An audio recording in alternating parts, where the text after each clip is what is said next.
Here is a really interesting Mexico City Mint 8 reales that was recovered off the Borneo Beach Site. And this coin has a countermark on it, and I was going to kind of explain this. Kind of looks like a wild boar to me, this piece.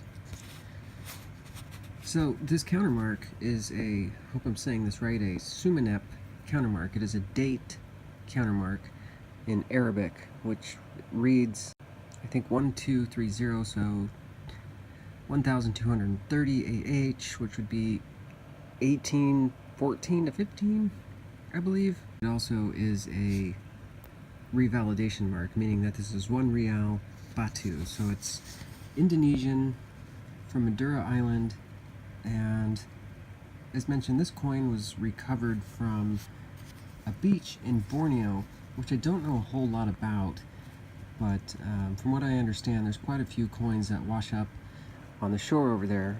My diver head of operations is the one that goes and looks for these coins. In fact, he doesn't just hunt the beach for these, he actually goes and talks to locals that have found these coins. So he's looking for people that have found these coins on the beach, and they're typically Mexico City Mint, and they, date-wise, they range from about 1717 to 1732, 1733, in that area.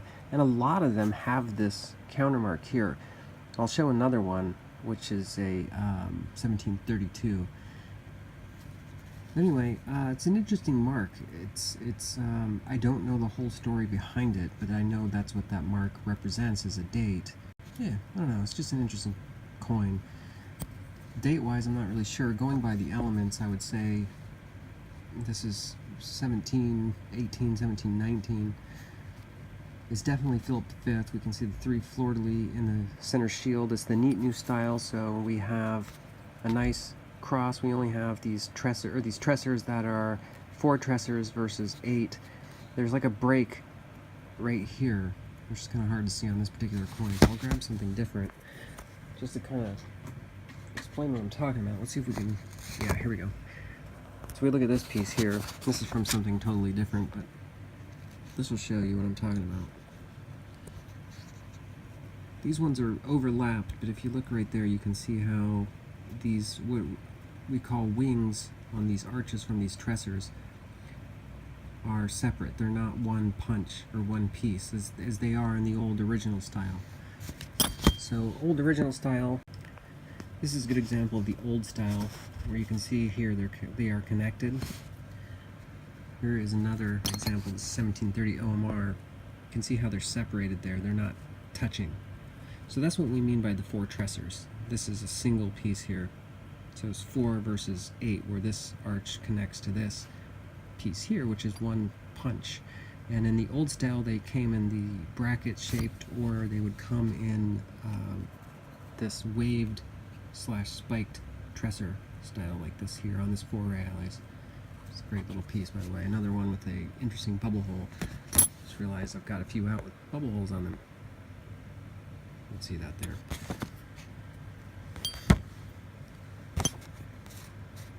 $1730 OMR. Nice piece, actually. Anyway, back to this guy here. So we know this is a neat new style. These castles, these lions, are very, very much that of Jose de Leon, which is Assayer J. So we know this is Philip V. It's very easy to tell just by these lions and castles, as well as these fleur-de-lis, even though they're a bit worn. They're the large style fleur-de-lis, which again we can see here. Even though this doesn't have an assayer on it that I'm aware of at the moment, we have these large fleur-de-lis. And this design style also carries with it these larger pellets.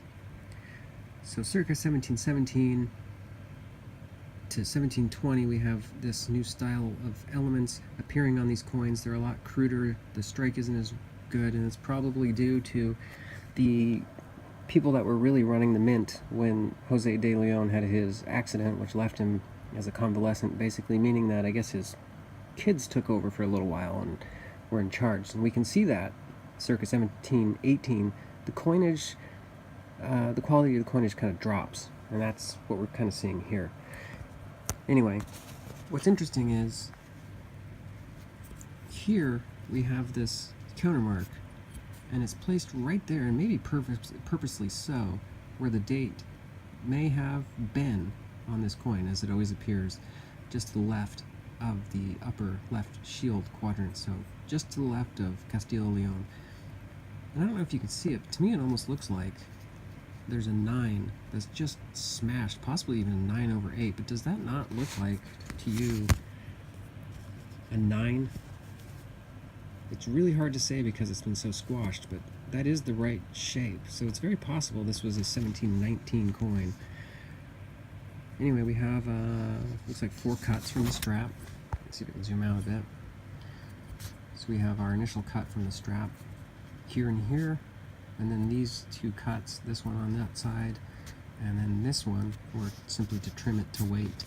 So our initial shearing mark, our second weight, and then the weight here. So by that, what I mean is, let's look at this one here. This one's only got what looks like maybe 1 virgin edge on it. No, maybe 2. Okay, so this one's got 1, 2, 3, 4 as well. So let's just say at one point in time these were together like this. And so you can see this would have been separated, and then they would have trimmed it down.